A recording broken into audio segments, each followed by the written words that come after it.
Assalamualaikum warahmatullahi wabarakatuh. Hai guys, pernah nggak sih kalian kepikiran gimana caranya memulai sebuah usaha atau bisnis dalam ajaran Islam?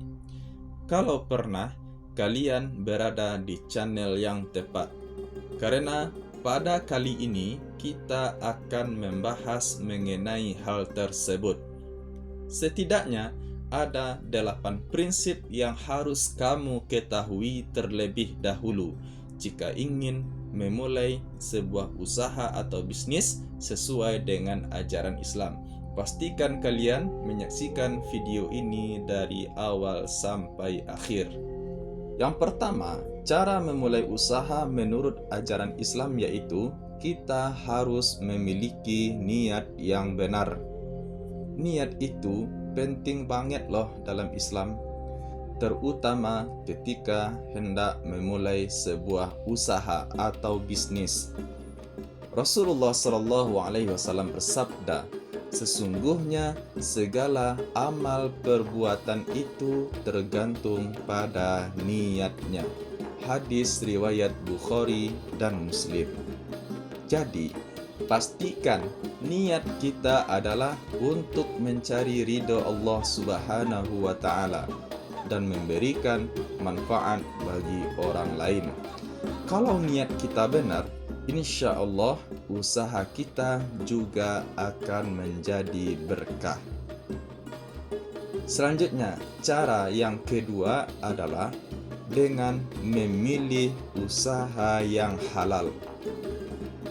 Dalam memulai sebuah usaha atau bisnis ya guys, kita harus pastikan bahwa usaha atau bisnis kita itu halal. Allah Subhanahu wa Ta'ala berfirman dalam surah Al-Baqarah ayat 168. A'udzu billahi minasy syaithanir rajim. Bismillahirrahmanirrahim. Ya ayyuhan nasu kulu mimma fil ardi halalan tayyiba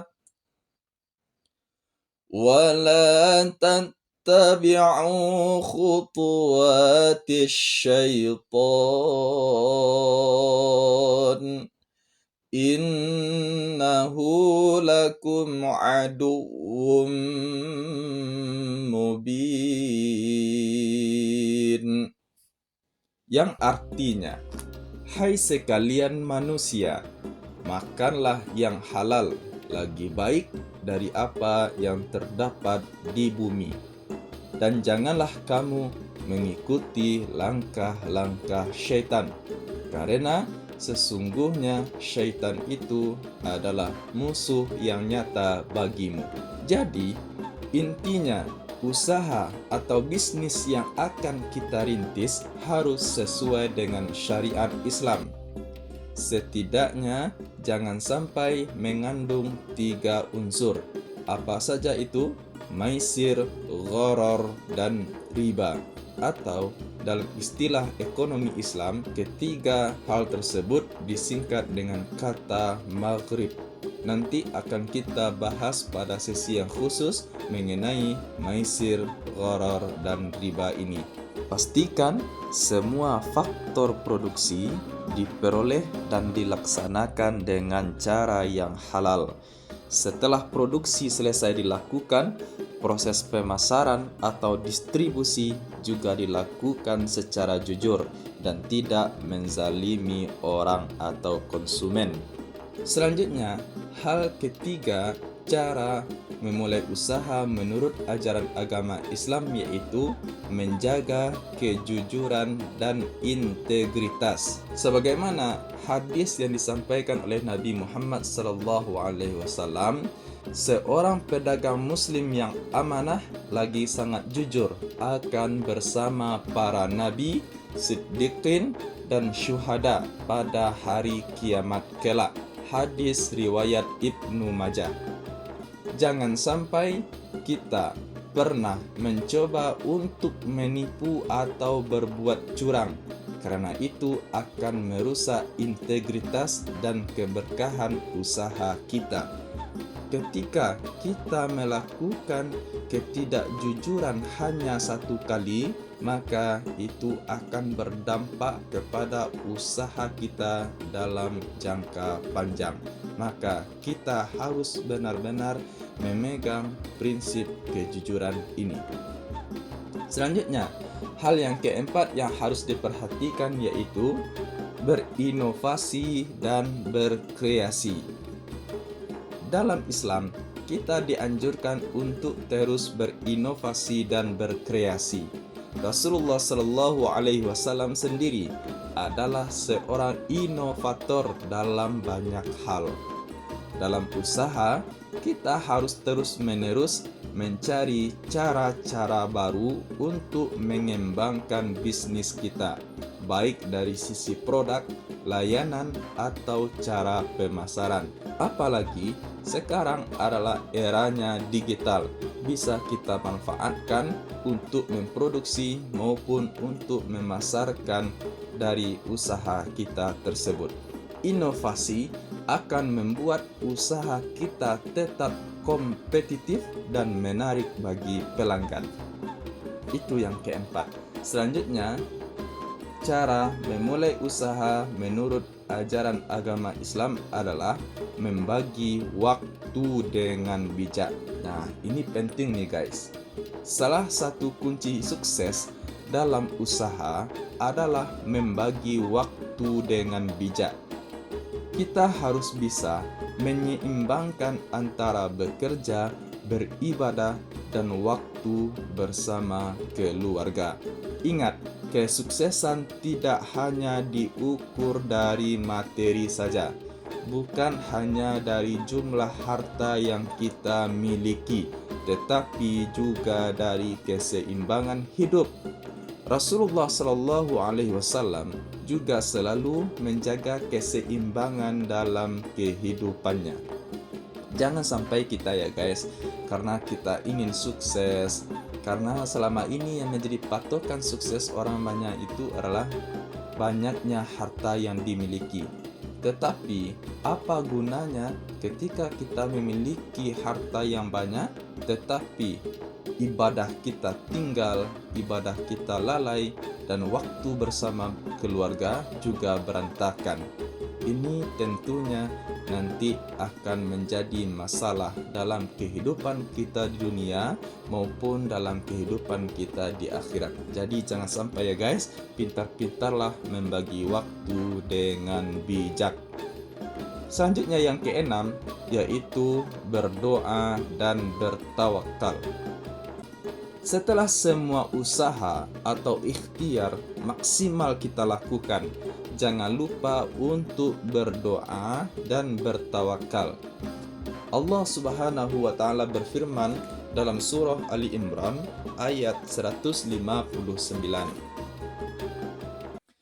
A'udzu billahi minasy syaithanir rajim.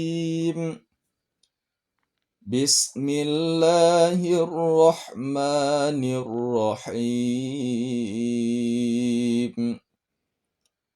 Fabima rahmatin minallahi linta lahum walau kunta fazzan ghalizal qalbi lanfaddu min hawlik fa'fu anhum wastaghfir lahum washawirhum fil amr fa idza azamta fatawakkal 'ala Allah innallaha yuhibbul mutawakkilin. Maka disebabkan rahmat dari Allah lah kamu berlaku lemah lembut terhadap mereka. Sekiranya kamu bersikap keras lagi berhati kasar, tentulah mereka menjauhkan diri dari sekelilingmu. Karena itu, maafkanlah mereka, mohonkanlah ampunan bagi mereka, dan bermusyawarahlah dengan mereka dalam urusan itu. Kemudian, apabila kamu telah membulatkan tekad, maka bertawakkallah kepada Allah.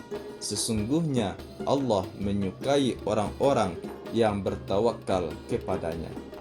Jadi guys, pada surah Ali Imran ayat 159 ini, Allah memberikan pesan kepada kita, "Fa'idza azamta fatawakkal 'ala Allah."